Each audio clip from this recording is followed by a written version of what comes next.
Welcome back to Askewed Reviews, and today we are doing a fan request, and it is for the 1993 rom-com drama fantasy Groundhog Day. Here is your trivia question for today. What is the song that plays every morning when Phil wakes up? The answer will be at the end of this video. So in this film, we meet local TV weatherman Phil Connors, played by Bill Murray, and he's about to do his third year of the Puxatawny, Pennsylvania Groundhog Day Festival. He is joined by his cameraman Larry, played by Chris Elliott, and his new producer Rita Hanson, played by Andy McDowell. Now, so far, everything is going exactly the same as each year. The groundhog comes out, predicts the weather, and things go on as per usual. That is, at least until the next morning, and the morning after that, and the morning after that, and again and again and again and again, as apparently Phil Connors is now reliving the same February 2nd over and over and over again. But once Phil realizes that no matter what he does, he's just going to relive the same day over and over, he starts to make some fun and interesting choices. For instance, eating as much food as possible, going on a few adventures, saving some lives, taking his own life, and perhaps even getting to know Rita just a little bit better. Now, of course, the real question is, will Phil ever figure out his way out of the time loop, or will he live February 2nd forever? Harold Ramis was the director for this film, and he even makes a small cameo as the doctor that treats Phil Connors. Ramis has stated that a huge building block for the story in this movie is dealing with Elizabeth Kubler-Ross's 5 stages of dying: denial, anger, bargaining, depression, and acceptance. Throughout the course of the film, about 38 days are actually depicted, showing either partially or full days. Harold Ramis has stated that the original idea was to have Phil live February 2nd for about 10,000 years, but he says that Phil probably only lived for about 10 years throughout the film. The original script had a lot of interesting ideas that never showed up in the movie. For instance, when we are at the beginning of the film, we're actually supposed to be joining Phil while he's already in the loop, but they decided to give a little bit of a precursor as to what he was doing before that started. There was also originally a lot darker scenes as well, dealing with Phil and his psychosis, dealing with suicide, homicidal tendencies, and even torturing people. One thing I'm definitely glad that they cut out from the original script is they were going to explain what actually caused this to happen to Phil, where apparently an ex-lover cursed him, and I just feel that's a little silly, and I'm glad that they left it ambiguous. The scene at the end of the film, they actually had to do 25 different takes as they couldn't agree on how they wanted the ending tone to be. At one point, there was an option of having it be Phil waking up, and now it's actually Rita dealing with February 3rd over and over and over again.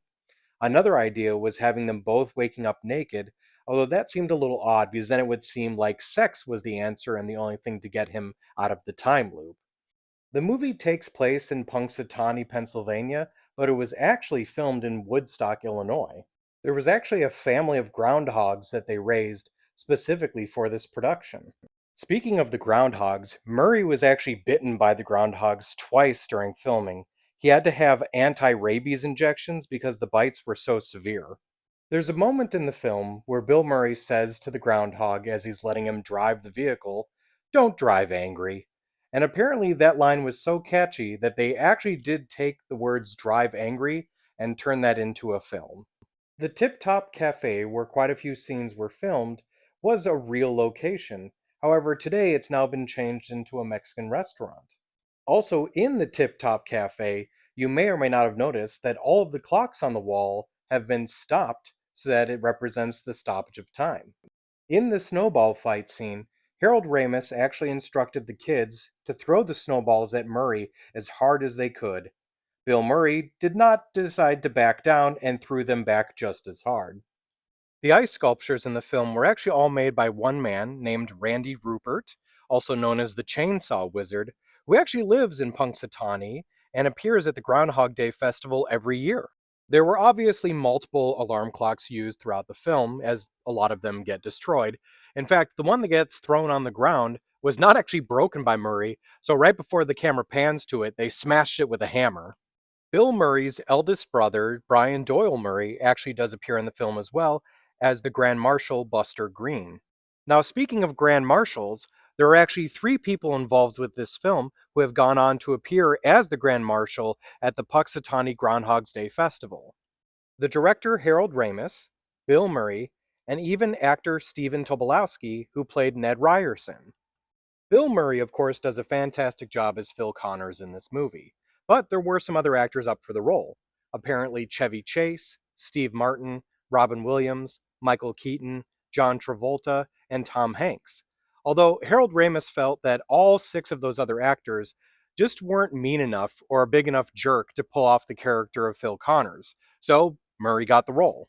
Andy McDowell plays the character of Rita Hanson, but originally the role was actually going to go to singer Tori Amos.